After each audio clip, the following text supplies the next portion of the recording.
Alright guys, स्वागत है आपका इस वीडियो में। तो फाइनली यहाँ पे जुजुत्सु काइसेन के सीजन 2 का एपिसोड 4 आ चुका है, द मोस्ट अवेटेड एपिसोड, जिसका हम लोग काफी बेसब्री से इंतजार कर रहे थे। इतना क्लिफ हैंगर पे छोड़ा था लास्ट एपिसोड, तो यार सबके सब वेट कर रहे थे। वैसे जिन लोगों ने मांगा पढ़ रखी है उनको इतना ज्यादा वेट नहीं था जितना हम लोगों का था। तो चलिए फिर ये वीडियो शुरू कर लेते हैं। लेकिन वीडियो शुरू करने से पहले मैं आपको यही कहना चाहता हूँ कि यार इतने सारे लोग वीडियोस देखते हो लेकिन सब्सक्राइब नहीं करते यार। मतलब मैं नहीं बोलता, इसका सही है ना, नहीं करोगे तो यार सब्सक्राइब कर दो और लाइक कर दो वीडियो को प्लीज यार। इससे ज्यादा से ज्यादा लोगों तक वीडियो पहुंचेगी और अगर मेरी एक्सप्लेनेशन पसंद आती है तो इतना तो कर ही सकते हो। तो चलो फिर ये वीडियो शुरू कर लेते हैं। तो जैसे कि आपको याद होगा कि गेटो यहाँ पे रिको को उसके घर लेके जाने वाला था, लेकिन तभी यहाँ पे टोजी आ जाता है जो कि भाई रिको के सर में ही गोली मार देता है और कहता है कि चलो भाई काम तो खत्म हो गया, अब तुम यहाँ से जा सकते हो। तो गेटो यहाँ पे कहता है कि तुम यहाँ पे क्या कर रहे हो। तो टोजी कहता है अच्छा तुम उसकी बात कर रहे हो क्या। वो इसलिए क्योंकि मैंने सातोरु गोजो को मार दिया है। तभी यहाँ पे छूटते साथ ही गेटो अपने एक स्पिरिट से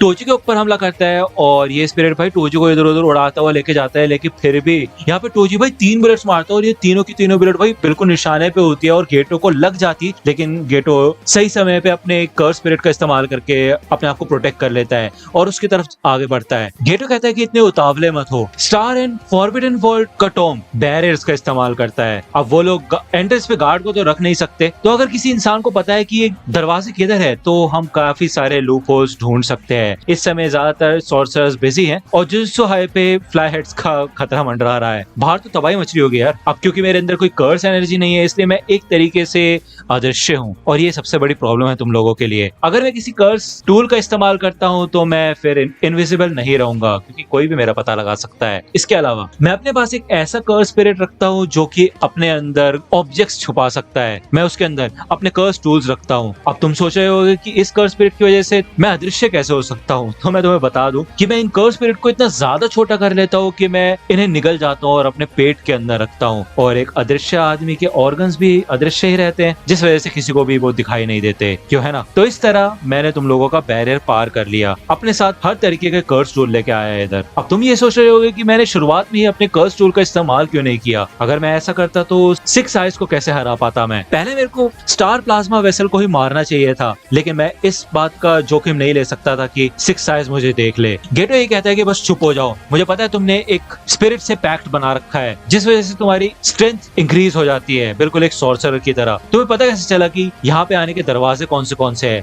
हमने कोई रेसिडुअल्स भी नहीं छोड़े थे। तो टोजी ये कहता है कि रेसिडुअल्स के अलावा भी लोग काफी तरीके के निशानी छोड़ते हैं, जैसे कि स्मेल, फुटप्रिंट और ऐसी कई चीजें। मेरे पैक्ट की मदद से मेरी पांचों की पांचों सेंस काफी हद तक बढ़ जाती हैं। जब इधर गेटो कुरोई के बारे में पूछता है तो टोजी ये कहता है कि मेरे को उससे कोई फर्क नहीं पड़ता, फिर चाहे वो जिंदा हो या मर गई हो, शायद वो मरने की कगार पे ही होगी, मुझे उससे कोई लेने देना नहीं है। तभी यहाँ पे गेटो अपने एक कर्स स्पिरिट से फिर से टोजी के ऊपर हमला करता है। टोजी इस कर्स स्पिरिट से निपटने की कोशिश करता है। तभी यहाँ पे गेटो अपने भाई कैनन टाइप के अटैक भी करना शुरू कर देता है, जिस अटैक से यहाँ पे टोजी बार बार बचता है। लेकिन थोड़ी देर बाद वो यहाँ पे गेटो के रेनबो ड्रैगन को भाई काट के रख देता है, जो कि सच में काफी ज्यादा टफ है और उसको हराना काफी ज्यादा मुश्किल है। यहाँ पे वो ड्रैगन जब गिरता है तो ये लोग जिस प्लेटफॉर्म पे खड़े होते हैं पूरा का पूरा प्लेटफॉर्म नीचे गिरने लग जाता है और टोजी कहता है कि कर्स मैनिपुलेशन। तभी यहाँ पे गेटो की दूसरी कर्स स्पिरिट आती है जो कि भाई काफी भूतनी टाइप लग रही होती है। वो यही बोलती है कि क्या तुम मुझे पसंद करते हो, क्या मैं खूबसूरत हूँ।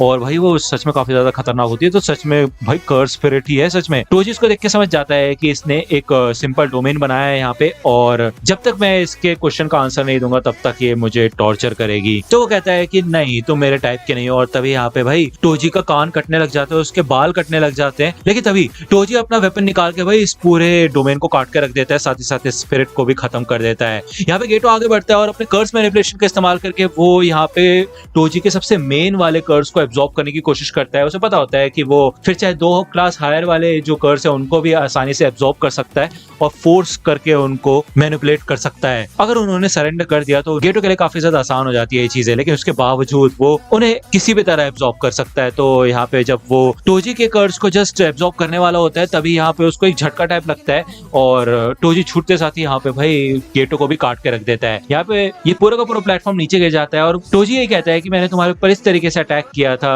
जिस वजह से तुम मरो ना, क्योंकि मैं नहीं जानता तुमने कितने कर्स स्पिरिट्स को अपने अंदर एब्जॉर्ब कर रखा है। मुझे नहीं पता तुम्हारे मरने के बाद वो सारे कर्स स्पिरिट्स क्या करते और मैं बेफालतू की टेंशन नहीं चाहता हूँ। अगर तुम शिकिगामी यूजर होते तो हाँ मैं तुम्हें अभी तक मार चुका होता। तुम्हारे पास सच में काफी अच्छी खासी खूबी है, लेकिन उसके बावजूद एक बंदर ने बिना किसी कर्स टेक्निक का इस्तेमाल करके तुम सबकी बैंड बजा दी। अगर तुम इतनी लंबी जिंदगी जियोगे तो तुम ये बात जरूर याद रखोगे। तभी यहाँ पे उसको मेगुमी की याद आती है और वो कहता है कि अरे मैं तो भूल ही गया था यार, मैंने उस लड़के का नाम मेगुमी रखा था। दूसरा यहाँ पे हमें स्टार रिलीजियस ग्रुप हेडक्वार्टर्स का सीन दिखाया जाता है जहाँ पे टोजी इनके यहाँ पे हेड से आके मिलता है और वो रिको की बॉडी यहाँ पे लेके आ चुका होता है एज अ प्रूफ, उसके बॉडी सही सलामत होती है बिल्कुल। और यहाँ पे सामने सोनोडा होता है जो कि स्टार रिलीजियस ग्रुप का रिप्रेजेंटेटिव होता है। वो कहता है कि मैं तुम्हें पेमेंट के अलावा एक बोनस भी दूंगा यार, तुमने सच में काफी अच्छा काम किया है। सोनोडा यही कहता है कि हमने सोचा नहीं था कि तुम इस टास्क में सक्सेसफुल हो जाओगे, हमें लगा था तुम बहुत बुरी तरह से हार जाओगे। स्टार रिलीजियस ग्रुप की शुरुआत नारा एरा में हुई थी जब टेंजिन सामा ने प्रीचिंग शुरू की और जुजुत्सु सोर्सरर्स की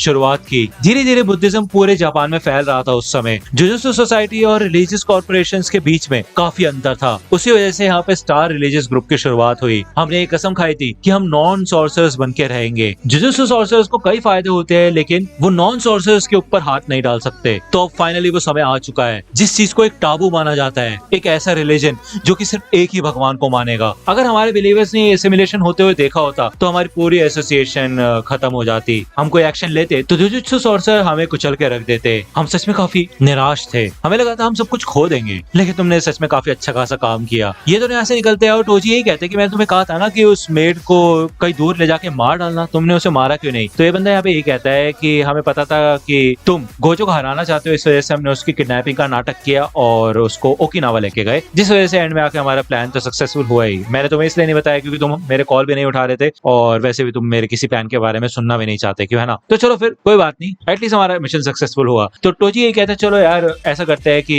एक अच्छी जगह चल के खाते पीते हैं, है ना? तो ये बंदा ऐसे चला जाता है, कहता है मैंने तुम्हें पहले ही कहा था कि हम सिर्फ या तो काम में साथ होंगे या फिर हम नर्क में साथ होंगे, उसके अलावा हमारा कोई लेने देना नहीं है। तो टोजी जब यहाँ से जा रहा होता है तभी भाई सामने से गोजो आ जाता है। इसी पल का वेट था मेरे को, मैं यही सोचा था कि भाई लेट कैसे गया गोजो। गोजो कहता है क्या बात है, काफी समय हो गया मिले हुए, क्यों है ना? टोजी कहता है क्या तुम सच में यहाँ पे हो? तो गोजो कहता है हाँ सच्ची मुच्ची, एकदम जिंदा और धड़कता हुआ। टोजी समझ जाता है यहाँ पे गोजो ने अपने रिवर्स कर्स टेक्निक का इस्तेमाल किया है और गोजो ये कहता है जब तुमने मेरे गले पे वार किया तभी मैंने अटैक करने के बजाय अपना पूरा फोकस रिवर्स कर्स टेक्निक के ऊपर लगा दिया था। अब तुम जानते ही हो कि कर्स एनर्जी एक नेगेटिव एनर्जी होती है, ये बॉडी को एनहांस तो कर सकती है लेकिन उसे रीजनरेट नहीं कर सकती। लेकिन अगर तुम नेगेटिव एनर्जी को मल्टीप्लाई कर दो तो एक पॉजिटिव एनर्जी बनती है जिसे कहा जाता है रिवर्स कर्स टेक्निक। और आज तक मैं इसका इस्तेमाल कभी नहीं कर पाया था यार। टोजी कह रहा है कि क्या फालतू की बकवास कर रहा है, चढ़ गई है कि इसको? और गोजो कहता है कि फाइनली जब मैं अपनी मौत के इतने नजदीक था तब मेरे को ये चीज समझ आई, कर्स एनर्जी की असली ताकत। अब आज तुम इसलिए हारोगे क्योंकि तुमने मेरा सर काटा नहीं था उस समय, क्योंकि मेरा सर काटने के लिए तुमने एक कर्स टूल का इस्तेमाल नहीं किया था। टोजी कहता है क्या मैं हारूंगा? ये लड़ाई तो अभी शुरू हो रही है और भाई ये लड़ाई सच में अब शुरू होने वाली है और इसके लिए मैं आपको सजेस्ट करूंगा कि एपिसोड देखो यार, काफी मजा आएगा, ठीक है ना? एक्सप्लेनेशन देख ही लेते हो बट एपिसोड भी देख लो, ठीक है? यहाँ पे गोजो के इंस्टिंक्ट्स काफी ज्यादा तेज हो चुके होते हैं जिस वजह से वो टोजी के हर अटैक से आसानी से बचने लग जाता है और फाइनली यहाँ पे वो अपने कर्स टेक्निक रिवर्सल रेड का इस्तेमाल करता है जिससे कि यहाँ पे टोजी काफी दूर उड़ता हुआ जाता है और उसके यार पहली बार यहाँ पे खून भी निकलता है, ठीक है ना? टोजी कहता है क्या राक्षस है ये, एक भी हड्डी लेकिन टूटी नहीं मेरी। तो जिस टेक्निक का इसने इस्तेमाल किया वो थी कर्स टेक्निक रिवर्सल रेड। क्या बात है, अपनी रिवर्स कर्स टेक्निक का इस्तेमाल करके उसने पॉजिटिव एनर्जी को लिमिटलेस टेक्निक में जोड़ दिया। पहली ताकत है किसी भी चीज को रोकने की जो कि है लिमिटलेस टेक्निक, दूसरी है अपनी तरफ किसी को खींचने की जो है लिमिटलेस टेक्निक की एम्पलीफिकेशन ब्लू, और फिर तीसरी है उल्टाने वाली रिवर्सल कर्स टेक्निक रेड। और इन तीनों का सामना मैं आसानी से कर सकता हूँ लेकिन कुछ तो गड़बड़ है ना, सब कुछ ठीक है। यहाँ पे वो अपनी चेन से गोजो के ऊपर अटैक करता है लेकिन गोजो उसकी अटैक से आसानी से बच जाता है। वो ये कहता है कि मुझे माफ कर देना अमानाई, मैं तुम्हारे ऊपर अभी इस समय गुस्सा नहीं हूँ, मुझे किसी से कोई शिकायत नहीं है। मैं तो ये देख रहा हूँ कि इस समय ये दुनिया कितनी ज्यादा खूबसूरत लग रही है, पृथ्वी से लेके स्वर्ग तक सिर्फ मैं ही हूँ लाजवाब, एक अकेला। एक ऐसी टेक्निक जो कि जनरेशन से पास डाउन होती जा रही है, उसकी एक यूजर मैनुअल होती है। अफसोस की बात यह है कि ये इन्फॉर्मेशन आसानी से लीक हो जाती है। तुम एक जेनिन क्लैन के मेंबर हुआ करते थे, क्यों है ना? और इसी वजह से तुम्हें लिमिटलेस टेक्निक के बारे में इतनी सारी चीजें पता है, लेकिन गोजो क्लैन में भी सिर्फ कुछ ही लोगों को इस चीज के बारे में पता है। तो फिर एक तरफ लो एम्पलीफाइड और एक तरफ लो रिवर्सल, इन दोनों को आके मिक्स कर दो तो बनता है इमेजिनरी टेक्निक पर्पल। और भाई इससे एक्टिवेट करते साथ ही यहाँ पे भाई रोशनी हो जाती है एकदम गोजो की सबसे कमाल की टेक्निक। ठीक है, यहाँ पे टोजी को एक फ्लैशबैक आता है जहाँ पे छूटते साथ ही वो यही कहता है कि कुछ तो गड़बड़ है, मैं कभी भी फ्री में काम नहीं करता, लेकिन मैंने अपनी आंखों के सामने एक लिमिटलेस टेक्निक यूज करने वाले को देखा, वो आज की दुनिया का सबसे ज्यादा खतरनाक और ताकतवर जुजुत्सु सॉर्सरर है और मैं उस घुटनों पे लेके आना चाहता हूँ। और यहाँ पे हमें फिर से अभी का सीन दिखाया जाता है जहाँ पे भाई टोजी का लेफ्ट हाथ के साथ साथ उसका लेफ्ट बॉडी पार्ट पूरा टूट चुका होता है, उसका कर्स भी यहाँ पे घायल हो चुका होता है, इनको मतलब यहाँ पे रिएक्ट करने का भी मौका नहीं मिला होता। गोजो यहाँ पे नीचे आता है और वो कहता है तुम्हारी कोई आखिरी इच्छा है। यहाँ पे एंड मोमेंट पे वो अपने बेटे को याद करता है जो कि होता है मेगुमी। वो ये कहता है कि मेरे बेटे को ज़ेनिन क्लैन में बेच दिया जाएगा, तो तुम जो करना चाहते हो करना, आज से 2-3 साल बाद। दूसरी ओर यहाँ पे हमें गेटो का सीन दिखाया जाता है और वो जो कर्स था, कर्स स्पिरिट वाला जो कि टोजी का हुआ करता था, ये कर्स यहाँ पे गेटो के पास आ चुका होता है और कहता है कि मॉमी प्लीज। तो गेटो यहाँ पे भागता हुआ जाता है स्टार रिलीजियस ग्रुप के बेसमेंट के अंदर। ठीक है, यहाँ पे बहुत सारे बिलीवर्स होते हैं और गोजो इधर आ चुका होता है, उसने अमानाई की बॉडी ले ली होती है और वो उसको लेके वापस आ रहा होता है। वो कहता है कि हे गेटो, मैं तुम्हें ये नहीं कह सकता कि तुम लेट हो चुके हो, ऐसा लगता है कि तुम शोको से मिल लिए हो, क्यों है ना, क्या तुम अब ठीक हो? तो गेटो कहता है कि मेरे ठीक होने ना होने से कोई फर्क नहीं पड़ता। तो गोजो कहता है कि देखो इस सबके पीछे तुम्हारी कोई गलती नहीं थी। गेटो, क्या हमें इन लोगों को मार देना चाहिए? तो गेटो कहता है मुझे ऐसा लगता है कि सिर्फ ये आम लोग हैं जो कि बिलीवर टाइप है, जो असली मास्टरमाइंड थे वो तो यहाँ से पहले से ही निकल चुके हैं, तो इन्हें मारने का कोई मतलब नहीं होगा। वैसे भी हमारे पास और भी बड़ी बड़ी प्रॉब्लम्स है निपटने के लिए। तो गोजो कहता है कि सच में इसके लिए कोई मकसद होना चाहिए। तो गेटो कहता है कि हाँ, एक जुजुत्सु सॉर्सरर के लिए तो होना ही चाहिए। तो ये एपिसोड यहीं पे खत्म हो जाता है और काफी कमाल का था ये एपिसोड यार। हमें गोजो की टेक्निक्स देखने को मिली जो कि उसने पहली बार यहाँ पे यूज की है ठीक से, क्योंकि आपको याद होगा जब लास्ट टाइम उसने यूज करने की कोशिश की तो टेक्निक एक्टिवेट ही नहीं हुई थी, क्यों है ना। तो यार गोजो ने यहाँ से काफी ज्यादा इंप्रूवमेंट की है और हमें शायद बैक स्टोरी जितनी दिखानी थी उतनी दिखा दी है। नेक्स्ट एपिसोड से शायद हमको अभी का सीन दिखाया जाएगा, यूजी, इटाडोरी और सुकोना की जो स्टोरी है उन सब का सीन दिखाया जाएगा, मे बी, पता नहीं मेरे को। ठीक है, वो तो मांगा रीडर्स को ही पता होगा। एनीवे, आइडिया लगा सकते हैं अभी हम, और नेक्स्ट एपिसोड यार नेक्स्ट वीक आ जाएगा, जल्द से जल्द आने की कोशिश करेंगे। बाकी सब्सक्राइब कर लो अगर अभी तक नहीं किया हो तो, वीडियो पसंद आए हो तो, अगर मेरी एक्सप्लेनेशन पसंद है तो लाइक करो, दोस्तों के साथ शेयर करो। मिलता हूं आपसे अगले वीडियो में, तब तक के लिए गुड बाय। तो दोस्तों आज की वीडियो के लिए सिर्फ इतना ही। आई होप कि आपको ये वीडियो पसंद आई होगी। अगर आपको ये वीडियो पसंद आई हो तो प्लीज लाइक कीजिए, अपने दोस्तों के साथ शेयर कीजिए और मेरे चैनल को सब्सक्राइब करना मत भूलिएगा। और अगर आप मुझे कांटेक्ट करना चाहते हैं तो आप मुझे इंस्टाग्राम पे कांटेक्ट कर सकते हैं, मेरे पेज की लिंक आपको डिस्क्रिप्शन में मिल जाएगी। मिलता हूं आपसे अगले वीडियो में, तब तक के लिए गुड बाय।